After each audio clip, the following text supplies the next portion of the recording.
الحمد لله وكفى وسلام على عباده الذين اصطفى أما بعد قال الله تبارك وتعالى في القرآن المجيد والفرقان الحميد أعوذ بالله من الشيطان الرجيم بسم الله الرحمن الرحيم يا أيها الذين آمنوا قوا أنفسكم وأهليكم نارا صدق الله العظيم. محترم بزرگوں، معزز خواتین، اللہ تبارک و تعالی نے ہمیں ایمان عطا فرمایا ہے اور آخرت میں نجات کے لیے یہ ایمان مرد اور عورت دونوں کے لیے ضروری ہے. آخرت میں سوال مردوں سے بھی ہوگا، آخرت میں سوال عورتوں سے بھی ہوگا. قبر کے سوالات جس طرح مردوں سے ہوں گے اسی طرح عورتوں سے بھی ہوں گے. پل صراط سے گزرنے کا عمل میدان محشر میں اللہ تعالیٰ کے سامنے جواب، حساب و کتاب، یہ جس طرح مردوں سے ہوگا اسی طرح عورتوں سے بھی ہوگا. اور اللہ نے جو جنت بنائی ہے یہ جنت جس طرح مردوں کے لیے ہے اسی طرح عورتوں کے لیے بھی ہے. یعنی خلاصہ یہ ہے کہ دین اور ایمان پر چلنے کی ذمہ داری یہ مردوں کے ساتھ ساتھ برابر درجے کی عورتوں کی بھی ہے.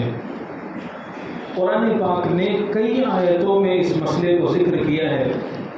من عمل صالحا من ذکر او انثى وهو مؤمن، جو بھی نیک عمل کرے گا وہ مرد ہو یا عورت ہو، فَلَنُحْيِيَنَّهُ حَيَاةً طَيِّبَةً، اللہ تعالیٰ اسے دنیا اور آخرت کی اچھی زندگی عطا فرمائیں گے.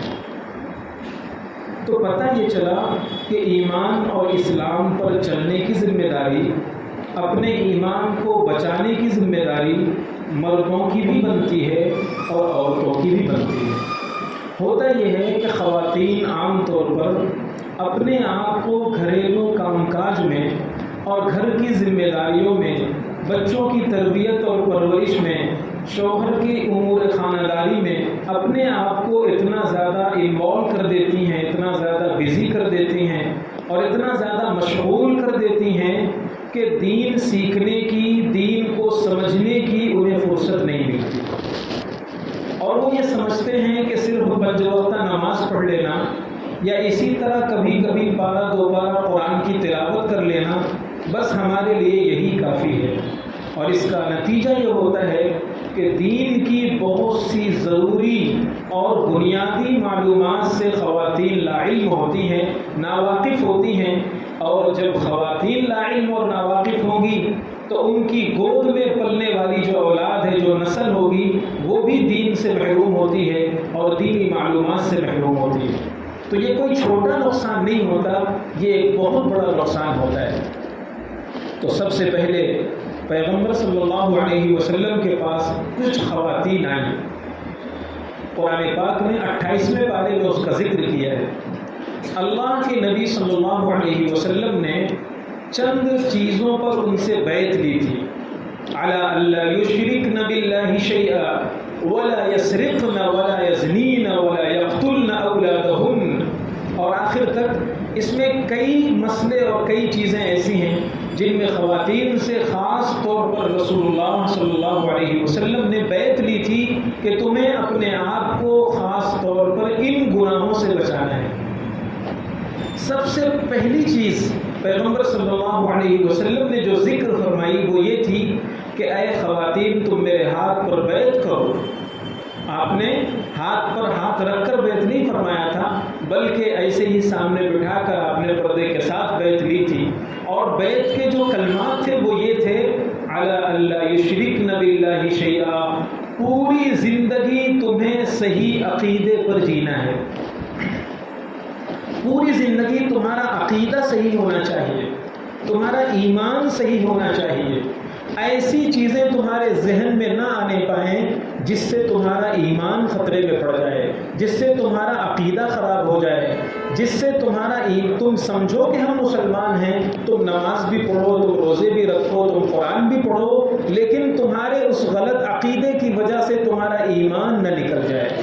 ایسی بہت سی چیزیں ہیں، خاص طور پر آج جس دور سے ہم اور آپ گزر رہے ہیں وہ دور اسی طرح کا ہے کہ بہت سی مرتبہ ہماری زبان سے ایسے جملے نکل جاتے ہیں، بہت سی مرتبہ ہماری زبان سے ایسے کلمات نکل جاتے ہیں جس سے ہمارا ایمان ختم ہو جاتا ہے اور ہمیں پتہ بھی نہیں چلتا۔ تو سب سے پہلی چیز یہ ہے کہ اپنے ایمان کے بارے میں اور اپنی نسلوں کے ایمان کے بارے میں ہمیں فکر مند ہونے کی ضرورت ہے اور ہمیں بہت زیادہ معلومات حاصل کرنے کی ضرورت ہے۔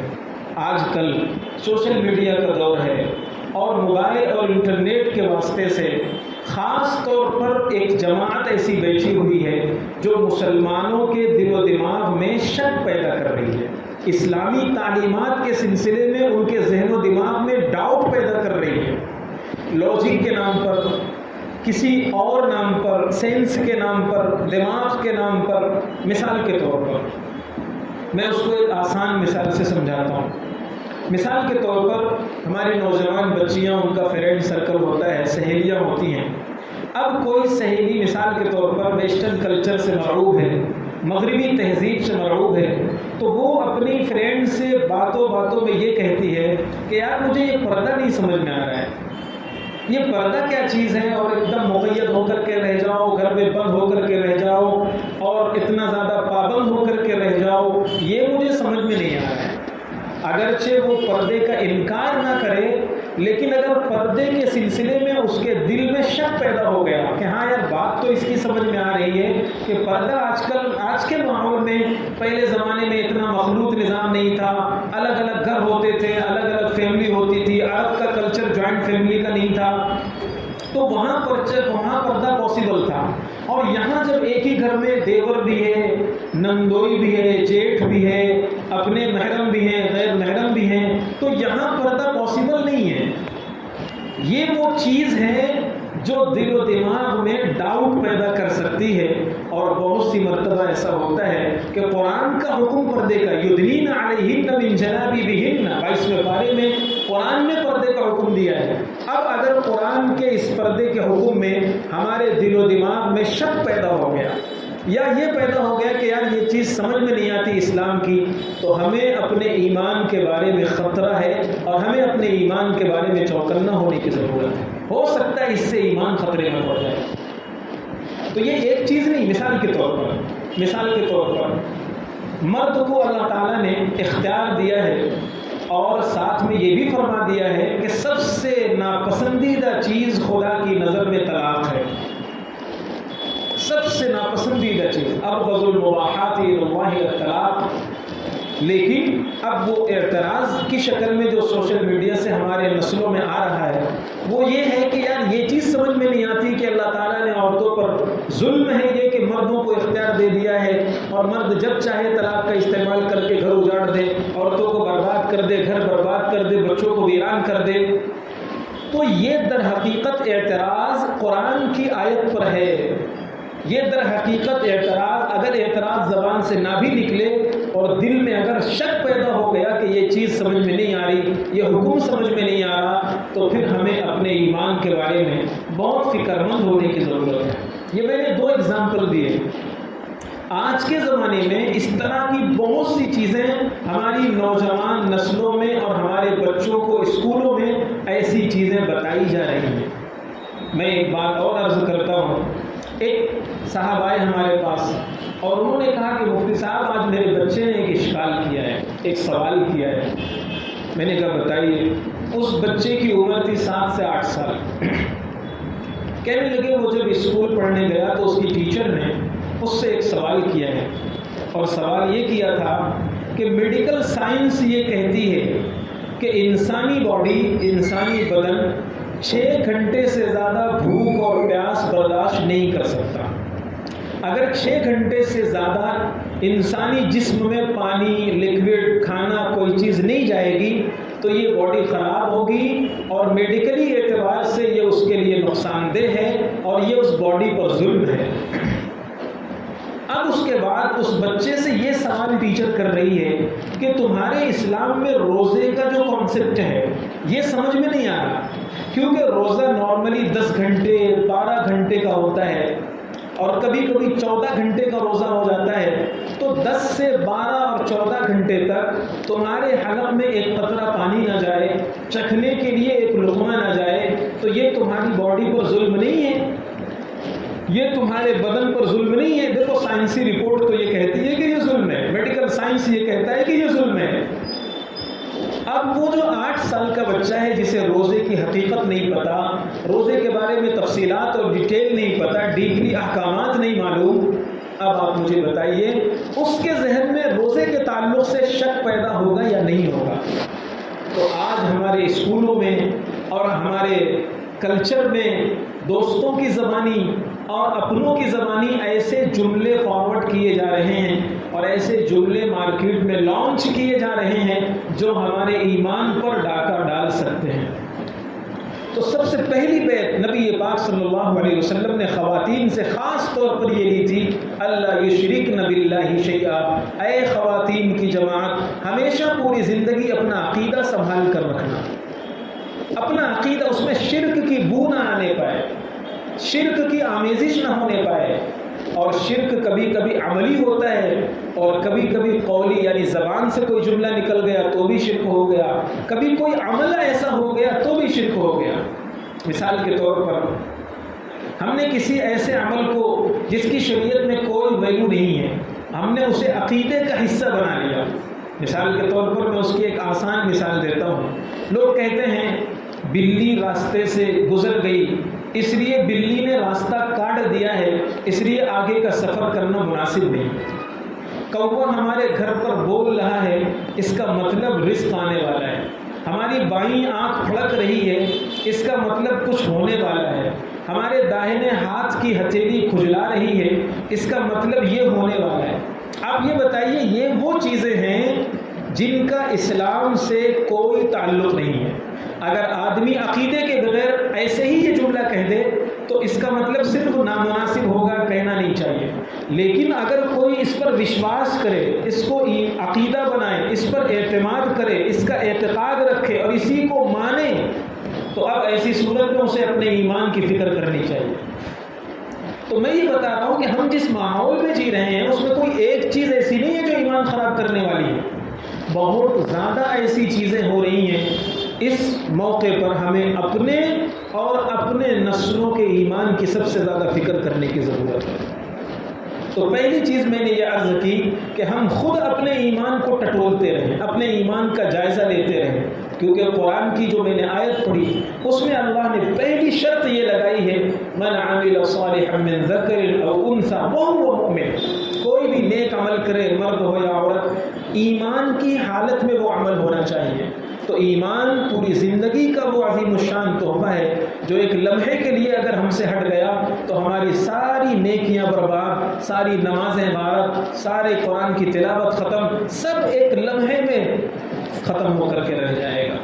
اس لیے بہت زیادہ فکر مند ہو جائیے، خاص طور پر جو خواتین ہیں، مائیں ہیں، یہ اپنے بچوں کے بارے میں بہت فکر مند ہو جائے، بہت زیادہ۔ اور میں اس کو ایک مثال سے واضح کرتا ہوں۔ حضرت یعقوب علیہ السلام، حضرت یعقوب علیہ السلام، اسی طرح حضرت ابراہیم علیہ السلام، یہ کیسے جلیل القدر پیغمبر ہیں۔ حضرت ابراہیم علیہ السلام کے 2 بیٹے ہیں، ایک کا نام ہے حضرت اسحاق علیہ السلام، دوسرے کا نام ہے حضرت یعقوب علیہ السلام۔ یعقوب علیہ السلام کا ایک دوسرا نام ہے اسرائیل۔ اسحاق علیہ السلام کی نسل سے اسحاق علیہ السلام اور یعقوب علیہ السلام. اچھا ادھر بات دوسری ہو گئی. حضرت ابراہیم علیہ السلام کے دو صاحبزادے حضرت اسحاق اور حضرت اسماعیل. پھر حضرت اسحاق کے صاحبزادے ہیں حضرت یعقوب علیہ السلام. تو حضرت اسماعیل علیہ السلام کی نسل سے صرف ایک پیغمبر ہیں ہمارے اور سب کے سردار نبی آخر الزمان محمد رسول اللہ صلی اللہ علیہ وسلم. حضرت اسماعیل علیہ السلام کی نسل سے صرف نبی پاک صلی اللہ علیہ وسلم ہیں. ادھر حضرت اسحاق علیہ السلام کے بیٹے حضرت یعقوب علیہ السلام. یعقوب علیہ السلام کا دوسرا نام ہے اسرائیل. اسرائیل علیہ السلام کی نسل سے بے شمار انبیاء کرام ہیں. یہ جو آپ نے ایک لفظ سنا ہوگا بنی اسرائیل بنی اسرائیل، یہ حضرت یعقوب علیہ السلام کی نسل کو ہی بنی اسرائیل کہا جاتا ہے. بنی اسرائیل میں ایک ایک دن میں 70 انبیاء ہوتے تھے. بہت زیادہ نبیوں کا سلسلہ رہا. پھر حضرت یعقوب علیہ السلام کے بیٹے ہیں حضرت یوسف علیہ السلام. تو آپ اندازہ لگائیے یہ جو خاندان ہے یہ ایک دم نبیوں والا خاندان ہے. حضرت یوسف نبی، حضرت یعقوب نبی، حضرت اسحاق نبی، حضرت ابراہیم نبی، پھر ادھر حضرت ابراہیم کے صاحبزادے حضرت اسماعیل نبی، یعنی پورا نبیوں کا گھرانہ اور نبیوں کا خاندان. اسی لیے اللہ کے نبی صلی اللہ علیہ وسلم نے ایک حدیث میں فرمایا اگر کوئی خاندانی اعتبار سے سب سے زیادہ بیسٹ خاندان والا اگر کوئی ہے تو وہ حضرت یوسف علیہ السلام ہے. کریم ابن الکریم ابن الکریم ابن الکریم، جن جو خود نبی، باپ نبی، دادا نبی، پردادا نبی. اب میں کہنا کیا چاہ رہا ہوں، اندازہ لگائیے ایسا خاندان جس میں نبوت پشت سے چلی آ رہی ہے، کیا وہ خاندان شرک کر سکتا ہے؟ کیا اس خاندان میں شرک ہو سکتا ہے؟ نہیں ہو سکتا، پاسبل نہیں ہے. لیکن آپ اندازہ لگائیے حضرت یعقوب علیہ السلام کا جب انتقال ہونے لگا اور حضرت یعقوب علیہ السلام کے 12 بیٹے ہیں، ایک پیغمبر حضرت یوسف علیہ السلام اور باقی سب اللہ کے نیک بندے. تو حضرت یعقوب علیہ السلام کا جب انتقال ہونے لگا تو جہاں آپ لیٹے تھے وہاں سارے بچے بیٹھ گئے، آزو بازو چاروں طرف سے ان کو گھیر کر کے بیٹھ گئے. قرآن پاک نے اس وقت کی کیفیت نقل کی ہے اور حضرت یعقوب علیہ السلام کے وہ جملے نقل کیے ہیں جو آخری وقت میں یعقوب علیہ السلام نے اپنی اولاد کو کہے تھے.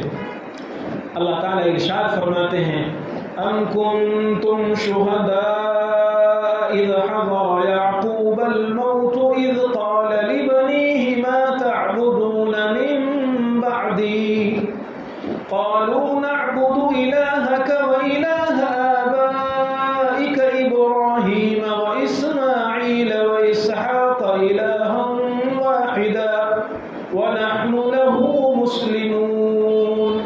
یہ وہ آیت ہے جو حضرت یعقوب علیہ السلام نے اپنی اولاد کو کہا تھا. قرآن نے اسے آیت بنا کر کے نازل کیا نبی پاک کو. اللہ تعالیٰ ارشاد فرماتے ہیں اے پیغمبر کیا تم اس وقت موجود تھے، صحابہ تم اس وقت موجود تھے جب یعقوب علیہ السلام نے اپنی اولاد کو نصیحت کرتے ہوئے کہا آدمی دنیا چھوڑ رہا ہے، آخری وقت ہے، اس آخری وقت میں انسان کون سی نصیحت کر سکتا ہے؟ ہم اور آپ سوچیں اگر ہمارے ساتھ یہ واقعہ پیش آیا تو ہم کیا وصیت کریں گے؟ کوئی جاگیر کی وصیت ہوگی، کوئی پلاٹ کی نصیحت ہوگی، کوئی کاغذات کی بات ہوگی، کسی پیسوں کا لین دین کی بات ہوگی، قرض کی بات ہوگی. لیکن نہیں، یہ نبیوں کا خاندان تھا، یہ نبی کی ذات تھی. حضرت یعقوب علیہ السلام نے سب سے پہلا سوال کیا ما تعبدون من بعدی، اے میری نسل، اے میری اولاد، میرے بعد تم کس کی عبادت کرو گے؟ میری زندگی میں تم ایک اللہ کی عبادت کرتے رہے، میرے بعد تم کس کی عبادت کرو گے؟ کہیں ایسا تو نہیں کہ تم نعوذ باللہ میرے بعد شرک میں مبتلا ہو جاؤ گے، میرے بعد تم مورتیاں پوجنے لگو گے، میرے بعد تم بتوں کو سجدہ کرنے لگو گے؟ یہ کس سے کہہ رہے ہیں؟ اپنی نسل سے جو نبیوں کی گود میں پل کر جوان ہوئی ہے، جس میں خود پیغمبر ہیں حضرت یوسف علیہ السلام وغیرہ. قرآن کہتا ہے وہ اولاد بھی تو نبی کی تھی. کہنے لگے نعبد الہک و الہ آبائک ابراہیم و اسماعیل و اسحاق. اے ابا جان یہ کیسی بات ہے، ہم تو آپ کی گود میں پل کر بڑے ہوئے ہیں، توحید ہماری گھٹی میں پڑی ہوئی ہے، آباء و اجداد سے وحدانیت اور توحید ہمیں سکھائی گئی ہے۔ ہم ایک اللہ کی عبادت کرتے رہیں گے آپ کی زندگی میں بھی، اور جب تک ہم زندہ رہیں گے تب یہ ایک اللہ کی عبادت ہم سے ہوتی رہے گی۔ اندازہ لگائیے حضرت یعقوب علیہ السلام کو سب سے زیادہ فکر کس چیز کی ہے؟ میری نسل مسلمان باقی رہے، میری نسل ایمان والی باقی رہے۔ آج کے زمانے میں جبکہ کفر اور شرک کی شکلیں اتنی زیادہ وائرل ہو گئی ہیں اور اتنی عام ہو گئی ہیں کہ ان کو شرک اور کفر پہچاننا بھی مشکل ہو گیا ہے، کیا ہم کبھی اپنے بچوں کو لے کر بیٹھتے ہیں؟ خواتین مائیں بہنیں بس یہ سمجھتی ہیں کہ ہمارا گھر کا کام کر لینا، امور خانہ داری انجام دے دینا یہی ہماری ذمہ داری ہے۔ نہیں، سب سے پہلی گود، پہلا مدرسہ ماں کی گود ہوتا ہے۔ اگر ماں اپنے بچے کو توحید نہیں سکھا سکتی، ماں اپنے بچے کو وحدانیت نہیں سکھا سکتی، تو دنیا کا کوئی مدرسہ اس کے دل و دماغ میں وحدانیت نہیں بھر سکتا۔ سب سے پہلی ماں کی ذمہ داری یہ ہے کہ وہ وحدانیت سکھلائے۔ چنانچہ حدیثوں میں یہ بات موجود ہے کہ بچہ جب بولنا شروع کرے، یعنی ابھی اس کی توتلی زبان نے ایک دو لفظ ابا، اماں اس طرح کہنا شروع کیا ہے، حدیثوں میں تعلیم ملتی ہے کہ اسے سب سے پہلے ایک آیت سکھلائی جائے، جو 15ویں پارے کے اندر وہ آیت موجود ہے، اور اس آیت میں جو بیان ہے وہ توحید کا بیان ہے۔ تو مفہوم اس کا یہ نہیں کہ وہ پوری آیت رٹائی جائے، بلکہ مطلب یہ ہے کہ اس بچے کے اندر توحید سکھلائی جائے۔ آخر کوئی تو وجہ ہے کہ بچہ جب دنیا میں آتا ہے سب سے پہلے اس کے کان میں، داہنے کان میں اذان دلوائی جاتی ہے اور بائیں کان میں اقامت کہلوائی جاتی ہے۔ آپ جانتے ہیں یہ کیا ہے اذان و اقامت؟ اذان میں توحید بھری ہوئی ہے، اللہ اکبر کا اقرار ہے، اللہ کی وحدانیت کا اقرار ہے، اللہ کے ایک ہونے کا اقرار ہے، اللہ کی بڑائی کا اقرار ہے، اللہ کی کبریائی کا اقرار ہے، رسول اللہ کی رسالت کا اقرار ہے، اشہد ان لا الہ الا اللہ، اشہد ان محمد رسول اللہ۔ یہ کیا چیز ہے؟ یہ وہی توحید ہے، وہی اقرار رسالت ہے جو اس بچے کے کان میں آج یہ چیز ڈالی جا رہی ہے، جبکہ اسے ذرا بھی شعور نہیں ہے، ذرا بھی احساس نہیں ہے، ذرا بھی اس کے اندر ابھی کوئی چیز نہیں پیدا ہوئی، لیکن اسلام یہ چاہتا ہے کہ سب سے پہلے اس کے کان میں جو جملہ جائے وہ خدا کی وحدانیت کا ہو، اللہ کی بڑائی کا ہو۔ اس لیے ماؤں کی ذمہ داری ہے، سب سے پہلے جب ماں اپنی ذمہ داریاں سمجھتی تھی تو اللہ تعالیٰ ایسی اولاد پیدا کرتا تھا۔ شجاع الدین کرمانی رحمۃ اللہ علیہ ایک بہت بڑے بزرگ گزرے ہیں، ان کا واقعہ کتابوں میں لکھا ہوا ہے کہ ایک مرتبہ ان کی بچی جوان ہو گئی۔ بچی بہت خوبصورت تھی، پڑھی لکھی تھی، سمجھدار تھی، سلیقہ مند تھی۔ اس کے رشتے بہت بڑے بڑے گھر سے آنے لگے، وزیروں کے گھر سے اور مالداروں کے گھر سے، بڑے بڑے گھروں سے اس بچی کے رشتے آنے لگے۔ ایک نوجوان تھا جو نیک تھا، بزرگ تھا، اللہ کا نیک بندہ تھا۔ شجاع الدین کروانی رحمۃ اللہ علیہ نے اپنی بچی کا نکاح اس نوجوان سے کر دیا جو بہت نیک تھا، اور بچی کو بھی یہ بتایا گیا کہ یہ بہت بزرگ ہیں، بہت نیک ہیں، بہت اچھے ہیں۔ یہ شادی ہوئی رمضان میں اور رخصتی ہوئی۔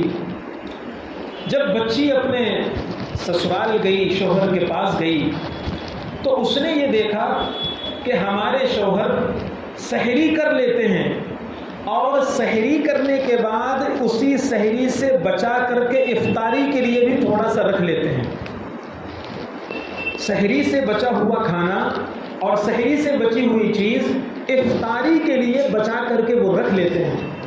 بچی 2-4 دن اپنے شوہر کے ساتھ رہی، پھر جب وہ اپنے مائکے آئی تو والد محترم نے اس سے پوچھا بچی کیا حال ہے، سب خیریت ہے، سسرال کیسا لگا، شوہر کیسے رہے آپ کے، ان کا ویوہار کیسا رہا، طور طریق کیسا رہا؟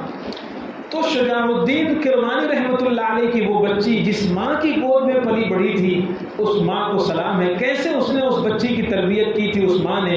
بچی نے کہا ابا جان آپ نے تو کہا تھا وہ نوجوان بزرگ ہیں، آپ نے تو کہا تھا وہ نوجوان تقوی والے ہیں، آپ نے کہا تھا وہ نوجوان اللہ والے ہیں۔ تو والد صاحب نے کہا ہاں میں نے تو ان کو ایسے ہی محسوس کیا تھا۔ کہنے لگے مجھے یہ بتاؤ، جو اللہ ہمیں سحری کا کھانا کھلا سکتا ہے اور سحری کا انتظام کر سکتا ہے، کیا وہ اللہ ہمیں افطاری کا انتظام نہیں کر سکتا؟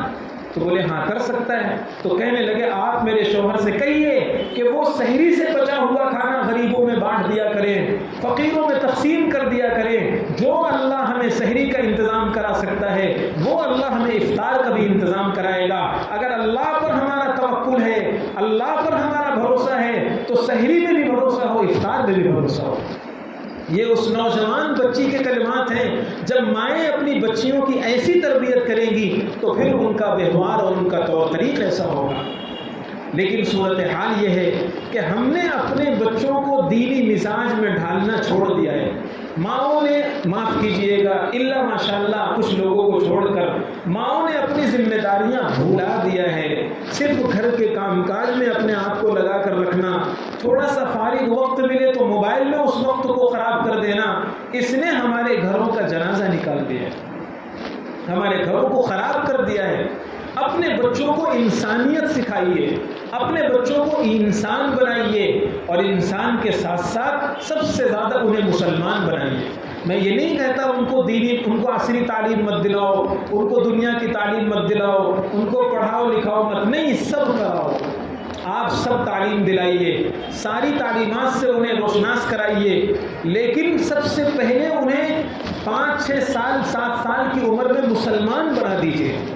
تم شوق سے، اکبر الہ آبادی کا بہت اچھا شعر ہے، انہوں نے اسی بات کو بیان کیا ہے، تم شوق سے کالج میں پڑھو، پارک میں کھیلو، جائز ہے غباروں میں اڑو، چرخ پہ جھولو، بس ایک سخن بندے عاجز کی رہے یاد، اللہ کو اور اپنی حقیقت کو نہ بھولو۔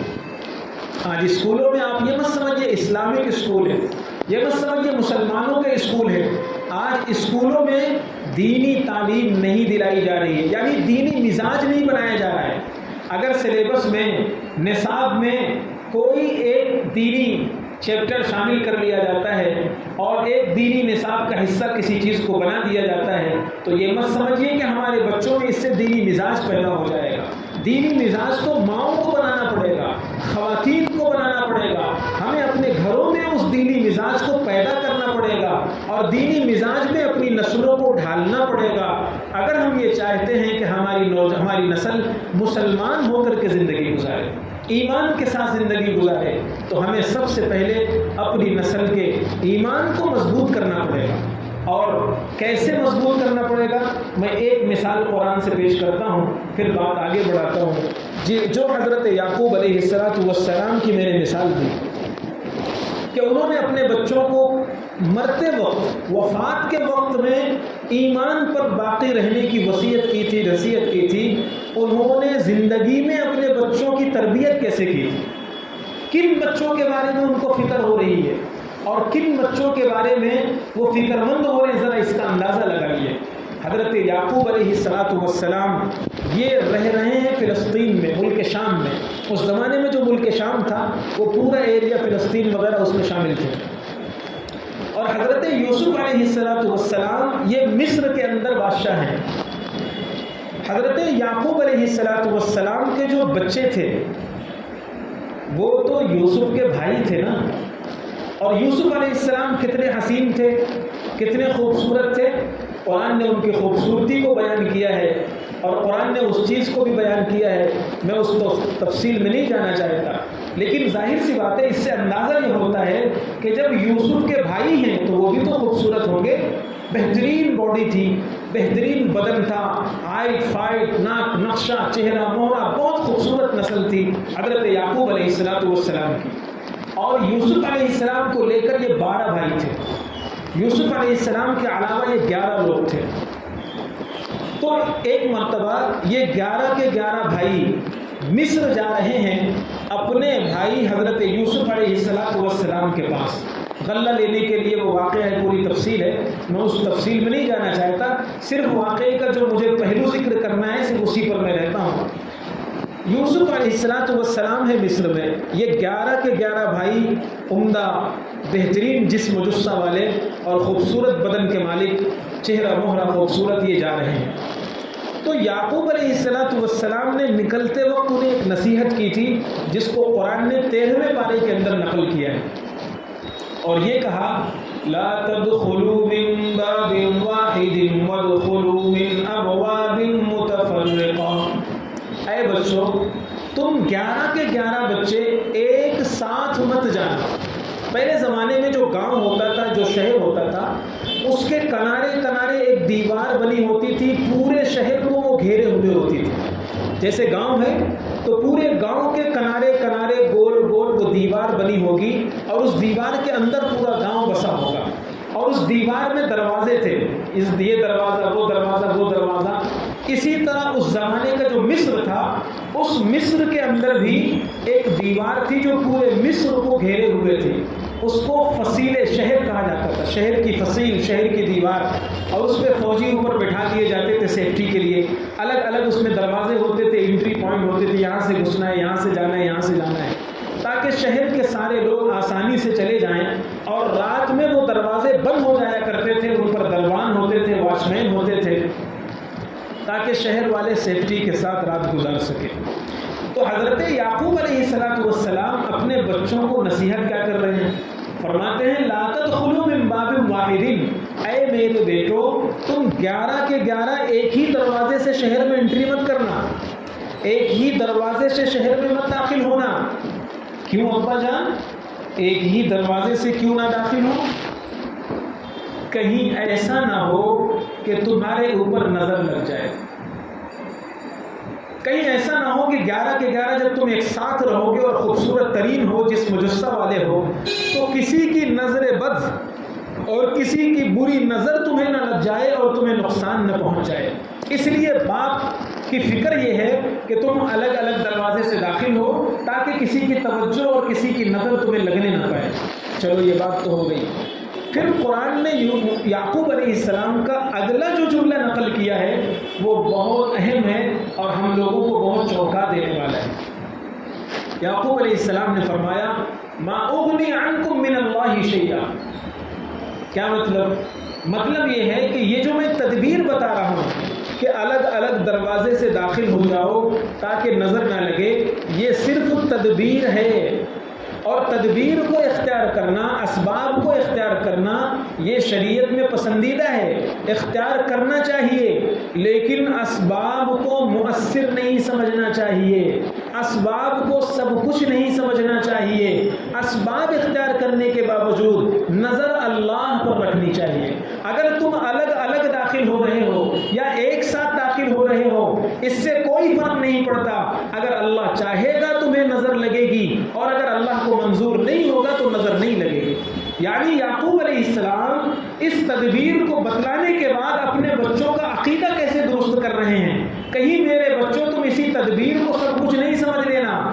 ڈاکٹر دوا دیتا ہے، بے شک علاج کراؤ، دوا کراؤ، لیکن دوا کھانے کے بعد نظر اللہ پر رکھو کہ شفا اللہ دینے والا ہے۔ نظر ڈاکٹر پر نہیں ہونی چاہیے، نظر دواؤں پر نہیں ہونی چاہیے، نظر اللہ پر ہونی چاہیے۔ یہ ہمارے ایمان کا حصہ ہے۔ اے میرے بچوں تم الگ الگ دروازے سے داخل ہو رہے ہو، ٹھیک ہے داخل ہو جاؤ، لیکن اس کے ساتھ یہ نہیں سمجھنا کہ ہم اگر نظر سے بچ گئے تو الگ الگ داخل ہونے کی وجہ سے بچ گئے۔ نہیں نہیں، یہ سبب ہے اور اللہ نے تم کو بچایا ہے نظر سے۔ تو آپ اندازہ لگا سکتے ہیں کہ یعقوب علیہ السلام نے اس طرح اپنے بچوں کو سنبھالا تھا، ان کے عقیدے کو بچایا تھا، ان کے ایمان کو سنبھالا تھا۔ اس کے باوجود ان کو فکر ہو رہی ہے کہ میرے مرنے کے بعد میری اولاد کا کیا ہوگا، میرے مرنے کے بعد میری اولاد کا کیا ہوگا۔ تو آج کے اس ماحول میں جہاں ایک آزاد ماحول ہے، باپ کو بھی فرصت نہیں ہے، سارا دن وہ کام دھندے میں لگ گیا، ماں کو بھی فرصت نہیں ہے، سارا دن وہ گھر کے کام میں لگی ہوئی ہے، تھوڑا سا وقت تو ہمیں اپنے بچوں کے ایمان کے بارے میں لگانا چاہیے، نکالنا چاہیے۔ اور کیوں نکالنا چاہیے؟ ایک بہت اہم چیز ہے، وہ یہ ہے کہ ہر انسان کے مرتے وقت سب سے زیادہ شیطان کا جو اٹیک ہوتا ہے وہ ایمان چھیننے کے لیے ہوتا ہے۔ ایک کتاب ہے قرطبی، علامہ قرطبی ایک گزرے ہیں بڑے عالم، ان کی ایک کتاب ہے الجامع لاحکام القرآن جو تفسیر قرطبی کے نام سے مشہور ہے۔ اس میں یہ بات لکھی ہوئی ہے کہ جب انسان مرنے لگتا ہے، کوئی بھی انسان ہو، مرد ہو عورت ہو، تو شیطان اس کے رشتہ داروں کی شکل بنا کر کے آتا ہے. جیسے مثال کے طور پر کسی کا انتقال ہو رہا ہے تو اس کے ماں کی شکل میں شیطان بن کر کے آ جائے گا. اللہ نے شیطان کو اختیار دیا ہے، وہ الگ الگ شکل بنا سکتا ہے. اس کے باپ کی شکل میں آئے گا، اس کے ماموں کی شکل میں، خالو کی شکل میں، پھوپھی کی شکل میں، ممانی کی شکل میں، یعنی جو ایک دم قریبی ریلیٹیو رشتے ہیں ان رشتہ داروں کی شکل میں شیطان مرنے والے کے پاس آتا ہے. اور آنے کے بعد مثلا باپ بن کر کے آیا اور اس کے سر پر ہاتھ پھیرتا ہے، اور سر پر ہاتھ پھیرنے کے بعد کہتا ہے کہ دیکھو بیٹا، میں نے تمہارے لیے سب کچھ برداشت کیا، سر کا پسینہ میرے پیر تک آیا، گرمی سردی بارش ہر قسم کی تکلیفیں جھیل کر میں نے تمہیں رزق پہنچایا، میں نے تمہیں کھلایا پلایا پڑھایا پال پوس کر جوان کیا بڑا کیا. آج تم میری ایک بات مان لو، تم نصرانی اور کرسچن مذہب قبول کر لو. اسی طرح ماں کی شکل میں شیطان آتا ہے اور بچے کے بدن پر ہاتھ پھیرتا ہے اور وہ کہتا ہے شیطان کہ دیکھو بیٹا، میں نے تمہیں پالا پوسا، تمہارا پیشاب پیخانہ صاف کیا، راتوں کی نیند تمہارے لیے میں نے قربان کیا، سب کچھ میں نے برداشت کیا ہے. آج میری ایک درخواست قبول کر لو، تم یہودی مذہب اختیار کر لو. اسی طرح ماموں یا خالو یا پھوپھی پھوپھا کی شکل میں آتا ہے اور اپنے احسانات جتلاتا ہے، احسانات گنواتا ہے اور پھر کہتا ہے تم مشرک اور شرک والا مذہب اختیار کر لو. یہ بات ہے جو چونکا دینے والی ہے. ایک تو مرنے کی تکلیف ہے، انسان دنیا چھوڑ رہا ہے، موت کی سختی ایسی ہے جیسے کسی زندہ پرندے کو کھولتے ہوئے تیل میں ڈال دیا جائے. پوچھا گیا موت کی سختی کیا ہے؟ جیسے کوئی پرانے کپڑے کو کسی جھاڑی میں پھینک کر کھینچ دیا جائے تو وہ ریشہ ریشہ ہو کر کے الگ ہو جاتا ہے. ایسے مرنے والے کا بدن ویسا محسوس کرتا ہے مرنے والا. ایک تو بیچارہ ایسی سخت تکلیف سے وہ جوجھ رہا ہے اور اوپر سے شیطان یہ مشورے دے رہا ہے. ایسے وقت میں اگر ہم نے زندگی میں اللہ کی فرما برداری کر کے زندگی گزاری ہے تو اللہ تعالیٰ فرشتوں سے ہماری حفاظت کرتا ہے. فرشتے آ جاتے ہیں، شیطانوں کو دور کرتے ہیں، کلمے کی تلقین کرتے ہیں، جنت کی بشارت سناتے ہیں. یہ مضمون بھی قرآن کریم کے 24ویں پارے میں وارد ہوا ہے. لیکن اگر ہماری زندگی اللہ کو بھلا کر، شریعت کو بھلا کر، دین کو بھلا کر، نبی کو بھلا کر گزری ہے تو پھر اللہ کی مدد نہیں آتی، فرشتے نہیں آتے اور انسان بڑی آسانی سے شیطان کا شکار ہو جاتا ہے. انسان بڑی آسانی سے اپنا ایمان کھو بیٹھتا ہے. تو اس لیے بہت ضرورت ہے ہمیں اپنے اور اپنی نسلوں کے ایمان کی فکر کی. آخر کوئی تو بات تھی کہ رسول اللہ صلی اللہ علیہ وسلم نے عورتوں سے، خواتین سے سب سے پہلی بیعت یہ لی تھی کہ تم شرک نہیں کرو گے. حالانکہ وہ مسلمان تھی، جو بیعت ہونے آئی تھی وہ سب کے سب مومنہ تھی، مسلمان تھی، صحابیہ تھی. لیکن صحابیہ سے بیعت لی جا رہی ہے کہ تمہیں ساری زندگی شرک اور کفر سے بچ کر رہنا ہے. آج کے زمانے میں اس کی ضرورت اور زیادہ بڑھ گئی ہے اور یہ شیطان کسی کو چھوڑ کر نہیں جاتا ہے. میں ایک واقعہ ذکر کرتا ہوں. دیوبند کے بہت بڑے محدث مفسر بزرگ گزرے ہیں، مولانا نعیم صاحب رحمۃ اللہ علیہ.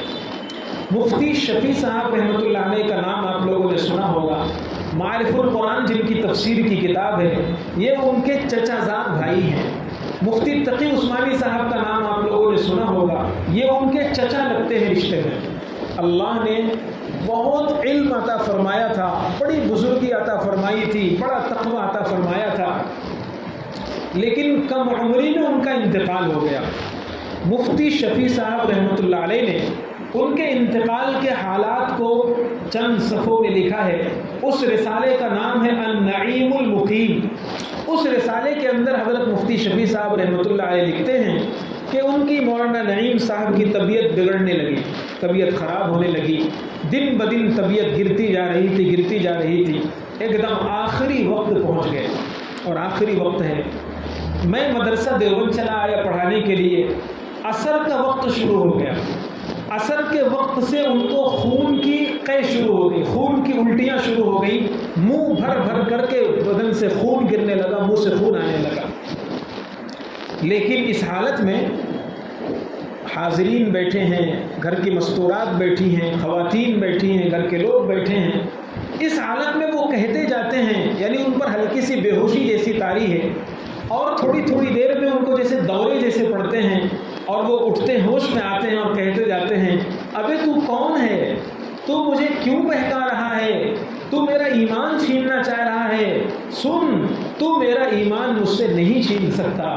میری ماں نے مجھے کلمہ لا الہ الا اللہ کی لوری سنائی ہے، میری ماں نے مجھے سورہ اخلاص گھٹی میں بتایا ہے، میری ماں نے مجھے کلمہ ذکر سکھایا ہے، لا الہ الا اللہ میں نے بچپن میں پڑھا ہے، زبانوں میں یہی پڑھتے پڑھتے رچ بس گیا ہے، ہاتھ تسبیح کرتے کرتے عادی ہو گئے ہیں، اور میں نے پڑھنے کے زمانے سے لے کر پڑھانے کے زمانے تک ہر وقت قال اللہ قال الرسول کیا ہے، تو مجھ سے کلمہ چھیننا چاہتا ہے؟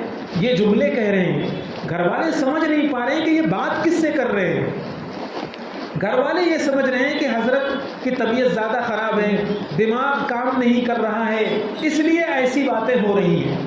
عصر کے وقت سے یہ کیفیت شروع ہو رہی ہے، مغرب کا وقت اسی حالت میں آ گیا، مغرب کے بعد تھوڑا سا ہوش آیا تو کہنے لگے مفتی شفیع صاحب کو بلا کر لاؤ۔ فوراً لوگ بھاگے بھاگے گئے، مفتی شفیع صاحب رحمۃ اللہ علیہ کو بلا کر لائے۔ مفتی شفیع صاحب سے فرمایا میرے سرہانے آ جاؤ اور میرے سر پر ہاتھ رکھو اور سورہ یاسین کی تلاوت کرو، سورہ یاسین پڑھو۔ مفتی شفیع صاحب پڑھنے لگے تو مولانا نعیم صاحب رحمۃ اللہ علیہ فرماتے ہیں کہ یہ لوگ گھر والے سمجھ رہے ہیں کہ میں بیکار کی باتیں کر رہا ہوں، میں بیکار کی باتیں نہیں کر رہا، 1.5 گھنٹے سے یہ شیطان کھڑا ہوا ہے، میرا ایمان مجھ سے چھیننا چاہتا ہے۔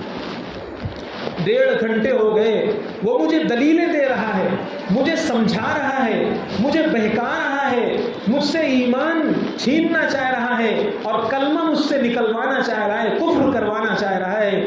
اس کو نہیں پتا میری گھٹی میں کلمہ پڑا ہوا ہے، میرے سینے میں کلمہ جڑا ہوا ہے، میرے سینے سے یہ کلمہ نہیں نکل سکتا ہے۔ مولانا نعیم صاحب رحمۃ اللہ علیہ سے مفتی شفیع صاحب کی یہ باتیں ہو رہی ہیں، اور تھوڑی ہی دیر ابھی گزری تھی کہ انہوں نے کلمہ لا الہ الا اللہ پڑھا اور انتقال ہو گیا۔ آپ اندازہ لگائیے معزز خواتین، میری پیاری ماؤں بہنوں، کہ مولانا نعیم صاحب جو پروان چڑھے ہیں بزرگوں کے گھر میں، جو پلے بڑھے ہیں دارالعلوم دیوبند جیسے مدرسے میں، جنہوں نے پڑھانا شروع کیا ہے، اس مدرسے میں جہاں کا چپراسی بھی اللہ کا ولی ہوتا تھا، اس مدرسے میں جہاں کا واچ مین بھی تہجد گزار ہوتا تھا، اس مدرسے میں جہاں کا محتمم سے لے کر کے ذمہ دار سے لے کر چھوٹا مدرس اور واچ مین تک سب صاحب نسبت بزرگ ہوا کرتے تھے، اس مدرسے کا استاد اور بزرگوں کے رشتہ دار وہ یہ کہہ رہے ہیں کہ یہ 1.5 گھنٹے سے میرا ایمان چھیننے کی کوشش کر رہا ہے اور وہ اس میں کامیاب نہیں ہوا۔ ہم اور آپ کس کھیت کی مولی ہیں؟ کیا ہمارے ایمان پر ڈاکہ ڈالنے کے لیے وہ کوشش نہیں کرے گا؟ کیا ہمارا ایمان چھیننے کے لیے وہ کوشش نہیں کرے گا؟ اور ہمارا ایمان تو کتے بلی اور چوہے سے بھی خراب ہے، چوہے سے بھی خراب ہو جاتا ہے۔ بلی نے راستہ کاٹ دیا، بس ہم گھر بیٹھ گئے، چوہا گھر پہ آ گیا، کچھ سوچنے لگے، کوا بولنے لگا، ہم کچھ سوچ کر بیٹھ گئے۔ ہمارا ایمان تو ان چیزوں سے بھی خراب ہو رہا ہے، ڈیمیج ہو رہا ہے۔ بہت زیادہ اس بات کی فکر کیجئے کہ ہماری نسل مسلمان ہے، ہمیں اللہ نے مسلمان بنایا ہے، ہم اپنی نسلوں کو بھی ایمان اور اسلام کے ساتھ دیکھنا چاہتے ہیں۔ اس لیے وقت نکالیے، ماؤں کی ذمہ داری ہے، والدین کی ذمہ داری ہے۔ میں نے قرآن پاک کی آیت پڑھی تھی، اے ایمان والو قوا انفسکم واہلیکم نارا، تم اپنے آپ کو اور اپنے فیملی کو جہنم کی آگ سے بچاؤ۔ یہ جس طرح باپ کی ذمہ داری ہے، اسی طرح ماں کی بھی ذمہ داری ہے۔ باپ کی ذمہ داری تو شعور کے بعد سے شروع ہوتی ہے، اسی لیے مسئلہ کتابوں میں لکھا ہوا ہے کہ اگر کسی وجہ سے ماں اور باپ میں جدائیگی ہو جاتی ہے، اللہ نہ کرے جیسے طلاق کا واقعہ پیش آ گیا، کچھ اور ہو گیا، تو بچہ 7 سال کی عمر تک، اور لڑکی اگر ہے بچی ہے تو وہ بالغ ہونے تک ماں ہی کے پاس رہے گی، باپ اسے نہیں لے سکتا ہے۔ کیوں؟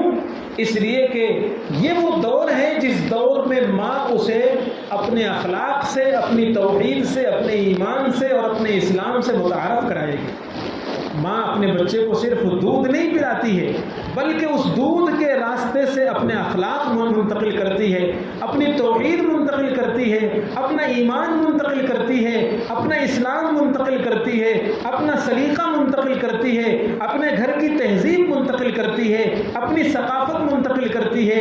اس لیے ماؤں اگر ہماری گود توحید سے خالی ہوگی تو ہماری نسل میں کیسے منتقل ہوگی؟ اگر ہمارا سینہ ایمان سے خالی ہوگا ہماری نسلوں میں کیسے منتقل ہوگا؟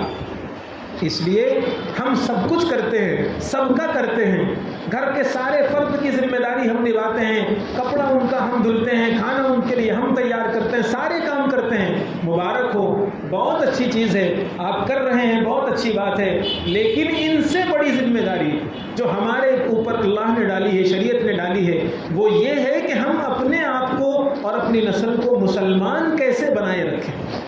آج کے زمانے میں ہم ان کو بچوں کو کیسے سمجھائیں، شکوک و شبہات سے کیسے دور کریں، ان کے اسلام کے بارے میں جو ڈاؤٹس پیدا کیے جا رہے ہیں، جو شک پیدا کیے جا رہے ہیں، ہم ان کو سمجھیں، سیکھیں، ان سے پوچھیں بیٹا اسکول میں کیا پڑھایا گیا؟ نہ ماں کو فکر ہے نہ باپ کو فکر ہے، بیٹا آج اسکول میں کون سا سبجیکٹ تھا، کیا چیز تھی؟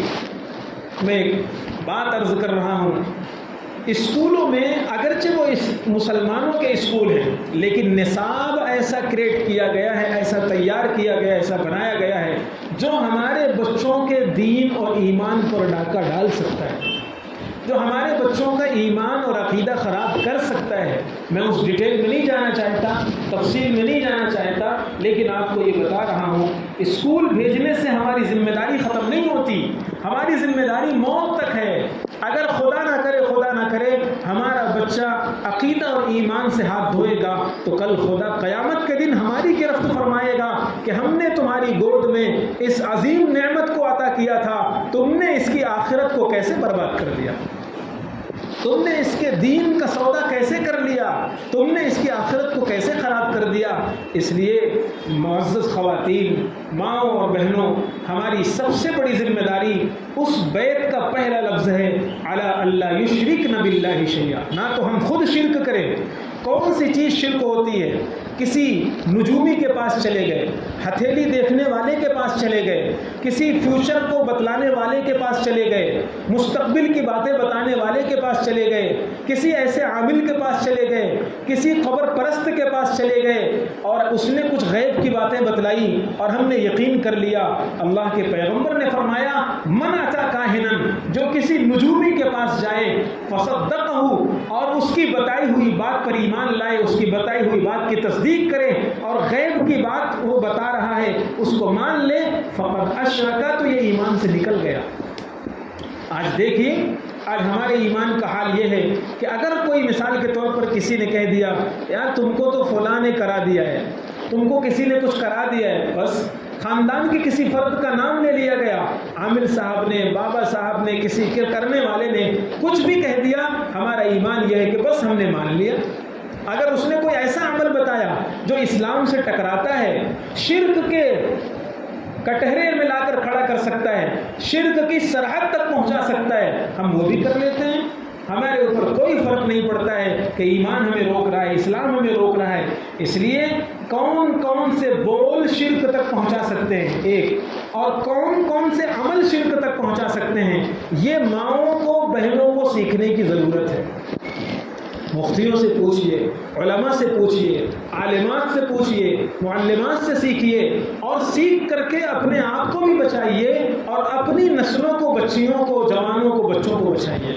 اگر ہم یہ کر لیتے ہیں تو ہندوستان کے ان ماحول میں اور اس وقت کے ان حالات میں جو ہماری سب سے بڑی ذمہ داری ہے، ہم اس کو عبور کر سکتے ہیں، اس کو پار کر سکتے ہیں اور اس ذمہ داری کو پورا کر سکتے ہیں۔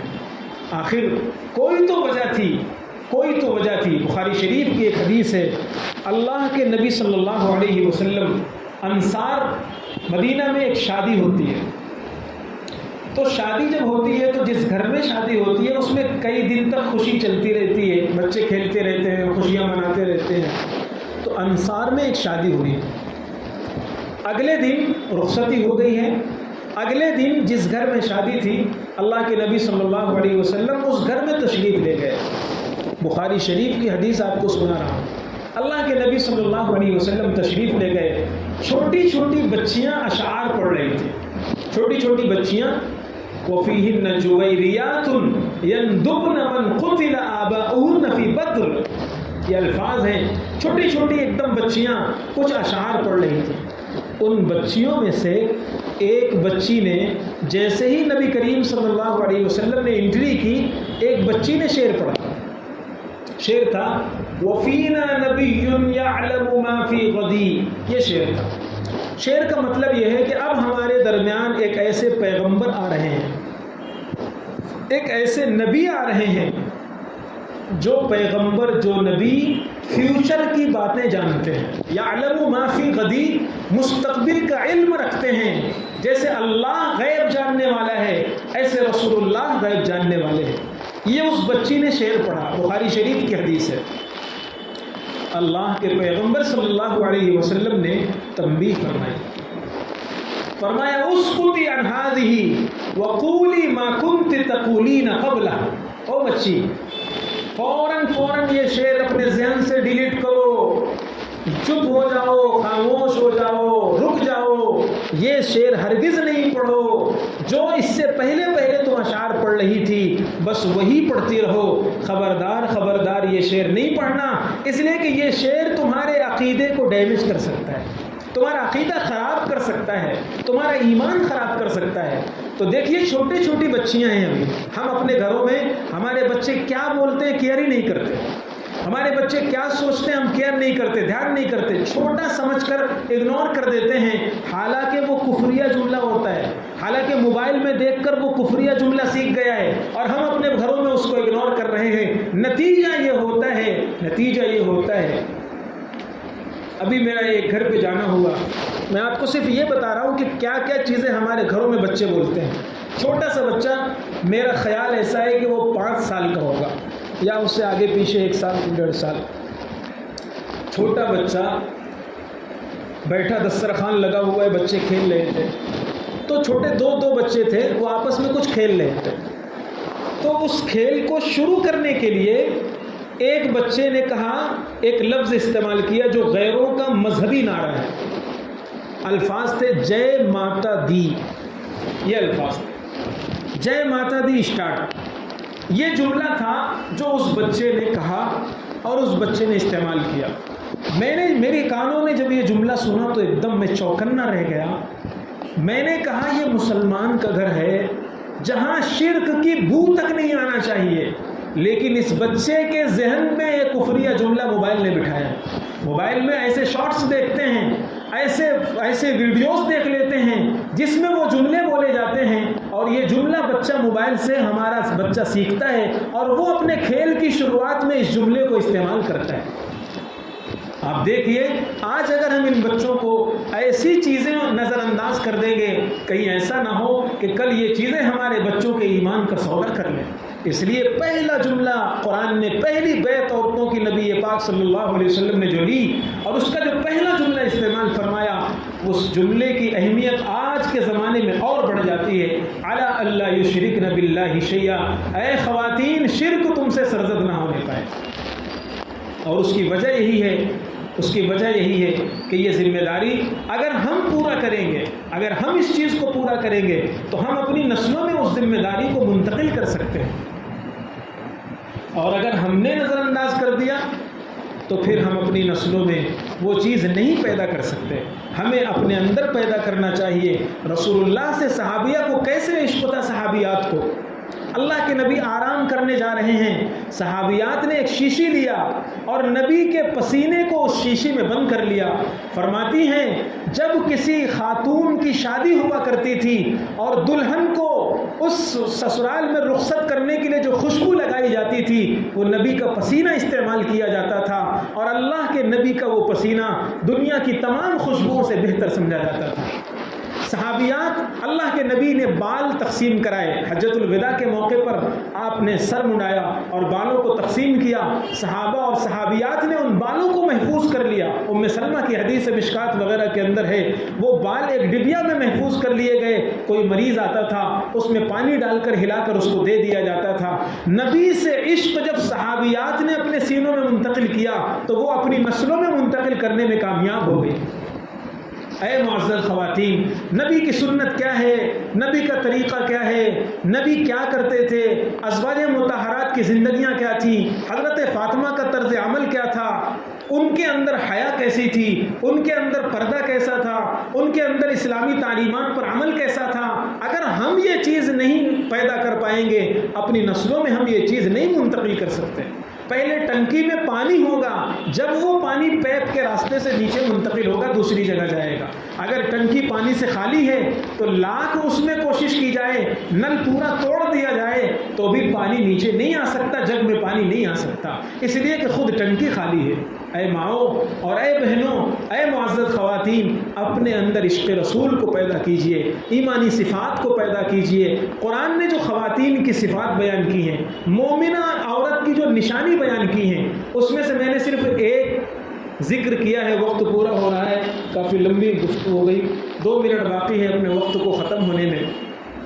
آپ علماء سے، مفتیوں سے، عالموں سے، معلمات سے، عالمات سے سیکھیے، دین سیکھ کر ہی آئے گا، بغیر سیکھے دین نہیں آئے گا۔ صرف 5 وقت نماز پڑھ لینا یہ دین نہیں ہے، دین سر کے بالوں سے لے کر پیر کے ناخن تک شروع ہوتا ہے۔ ہمارا دل کیسا ہونا چاہیے، ہمارا دل کیسا ہونا چاہیے، بس ایک بات بتا کر بات پوری ہو جائے گی۔ حضرت انس رضی اللہ تعالیٰ عنہ کی حدیث ہے، ایک مرتبہ حضرت انس رضی اللہ تعالیٰ عنہ کو نبی پاک صلی اللہ علیہ وسلم نے بلایا اور فرمایا یا بنیا ان قدرتا، دوسری روایت میں ان استطعت ان تصبح وتمسی وليس في قلبك غش لاحد فافعل فان هذا من سنتي۔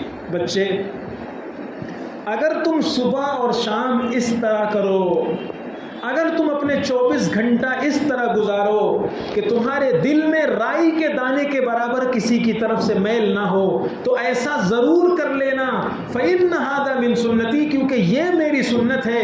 رسول اللہ کا دل ایسا ہے، اپنے دل کو رسول اللہ کے دل جیسا بناؤ۔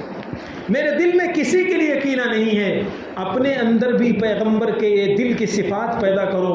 ہمارا حال یہ ہے کہ ہم ایک چھت کے نیچے جو فرد رہ رہا ہے، ایک گھر میں رہنے والے، ایک دسترخوان پر بیٹھنے والے، ایک چھت میں کے نیچے سونے والے، ان کے دل بھی آپس میں پھٹے ہوئے ہیں، اور ہم یہ سمجھ رہے ہیں کہ ہم دین کا کام کر رہے ہیں۔ اگر ہمارے دل پھٹے ہوئے ہیں، ہم یہ دل کا کینہ اپنی نسلوں میں منتقل کریں گے۔ ایک حدیث ابن ماجہ کے اندر ہے، ثلاثۃ لا ترتفع صلاتهم فوق رؤوسهم شبرا، بہت اہم حدیث ہے۔ اللہ کے پیغمبر نے فرمایا 3 قسم کے لوگ ایسے ہیں جن کی نماز ان کے سر سے ایک بالش تو اوپر بھی نہیں چڑھتی، منہ پر مار دی جاتی ہے، پٹخ دی جاتی ہے۔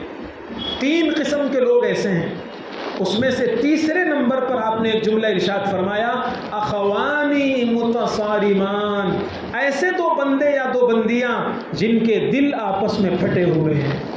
اگر دل میں نفرت ہے، کینہ ہے، دل پھٹا ہوا ہے، بات بند ہے، حسد ہے، جلن ہے، تو وہ اگر نماز بھی پڑھ رہا ہے، قرآن کی تلاوت کر رہی ہے، اس کی وہ تلاوت قبول نہیں، اس کی وہ نماز قبول نہیں، سالوں سال وہ سجدے میں سر پٹکتی رہے، اس کی کوئی نماز اللہ کے ہاں قبول نہیں ہوگی۔ آج ہمارا حال یہ ہے کہ گھر میں ننند ہے، دیورانی ہے، دیور ہے، جیٹھ ہے، جیٹھانی ہے، جوائنٹ فیملی ہے، اور اس جوائنٹ فیملی میں جتنے لوگ ہیں کسی نہ کسی سے دل ہمارا پھٹا ہوا ہے۔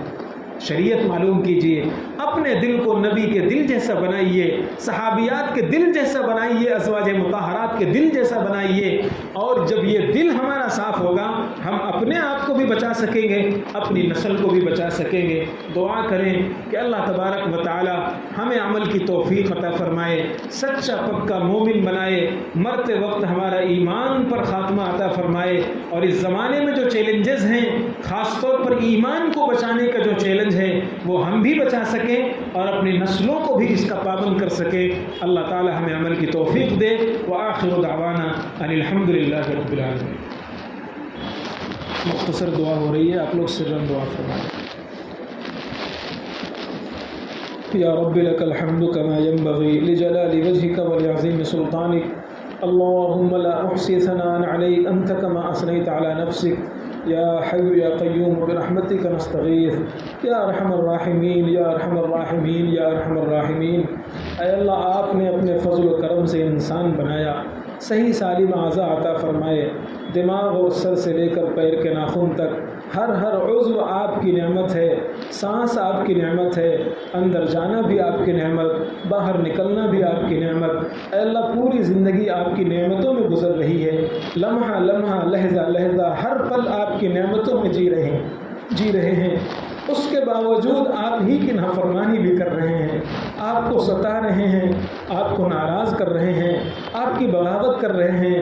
اے اللہ ہم اس بات کا اقرار کرتے ہیں کہ یقیناً یہ ہاتھ آپ کے سامنے اٹھانے کے قابل نہیں ہے، یہ چہرہ آپ کو دکھانے کے لائق نہیں ہے، یہ جھولی آپ کے سامنے پھیلانے کا حق نہیں رکھتی۔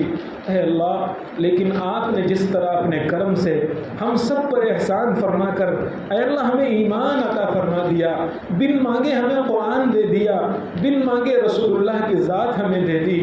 اے اللہ جس طرح آپ نے یہ بڑے بڑے احسانات فرما رکھے ہیں، اے اللہ ایک احسان یہ فرما دیجئے ہم سب کے سارے خطاؤں کو معاف فرما دیجئے۔ اے اللہ سارے گناہوں کو درگزر فرما دیجئے، چھوٹے بڑے گناہوں، دل کے گناہوں، اعضاء کے گناہوں، آنکھ کے گناہوں، زبان کے گناہوں، دل و دماغ اور سوچ و خیالات کے گناہوں۔ اے اللہ جلوت کے، خلوت کے، تنہائی کے، مجمع کے، قصدن ہو، خطأن ہو، سہون ہو، کسی بھی طرح کوئی پاک ہو گیا ہو، اے اللہ اپنے فضل و کرم سے اسے معاف فرما دیجئے، اپنے فضل و کرم سے اسے درگزر فرما دیجئے۔ اے اللہ نام اعمال گندہ ہے، نام اعمال پر ہم نگاہ ڈالتے ہیں، ہر طرف ظلمت اور سیاہی بھری ہوئی ہے، ہم نے بہت کچھ لکھوا دیا ہے۔ اے اللہ یہ بھی آپ کا احسان ہے کہ آپ نے اسے ڈیلیٹ کرنے اور ختم کرنے کا آپشن بھی ہمیں دے دیا ہے کہ بندے دو آنسو بہاؤ، ہم ساری زندگی کے گناہوں کو معاف کر دیں گے۔ اے اللہ ہم سچی توبہ کرتے ہیں، آپ کے سامنے ہاتھ پھیلاتے ہیں، ہم اپنے گناہوں کی معافی کی بھیک مانگتے ہیں۔ اے اللہ ہمارے سارے گناہوں کو معاف فرما دیجیے، سر سے لے کر پیر تک سنت اور شریعت کے مطابق ہمیں ڈھال دیجیے، نبی پاک کے اسوہ اور طریقے کے مطابق ہمیں زندگی گزارنے کی توفیق دے دیجیے۔ اے اللہ اول وقت میں مردوں کو باجماعت تکبیر اولیٰ کے ساتھ فرض نمازوں کی پابندی کے ساتھ اہتمام کے ساتھ نمازیں پڑھنے کی توفیق عطا فرما دیجیے۔ اے اللہ خاص طور پر فجر کی نماز چھوٹ جاتی ہے، ایسی زندگی ہم نے ڈھال لی ہے، راتوں میں لیٹ سونا، فجر چھوڑ کر سوتے رہنا، اے اللہ بہت زیادہ یہ ناراضگی کا عمل ہے، ہم اس سے توبہ کرتے ہیں، ہمیں فجر کی نماز باجماعت پڑھنے کی توفیق عطا فرما دیجیے، خواتین کو اول وقت نماز پڑھنے کی توفیق عطا فرما دیجیے۔ اے اللہ ہماری نسلوں کو ایمان پر باقی رکھیے، اسلام پر باقی رکھیے۔ حالات ایسے ہیں، کفر بازاروں میں چلتا ہے، موبائل کے ذریعے ہمارے کانوں تک پہنچتا ہے، اے اللہ ہمیں کفر اور شرک سے بچا لیجیے، غلط عقیدوں سے بچا لیجیے، غلط اعمال سے بچا لیجیے، اے اللہ مال حرام سے بچا لیجیے، مشتبہ اور حرام مال سے ہماری حفاظت فرما لیجیے۔ اے اللہ ہمیں سچا پکا اپنی پسند کا مسلمان بنا دیجیے۔ اے اللہ مرتے وقت فرشتوں کی مدد شامل حال فرما کر، اے اللہ اپنی مدد شامل حال فرما کر فرشتوں کے ذریعے ہماری حفاظت فرما لیجیے۔ اکمل ایمان پر ہم سب کا خاتمہ فرما کر نبی پاک کے ہاتھوں حوض کوثر کا پانی پلا کر جنت الفردوس میں اعلیٰ مقام عطا فرمائیے۔ وصلی اللہ تعالی علی خیر خلق محمد وعلی آلہ وصحبہ اجمعین برحمتک یا ارحم الراحمین۔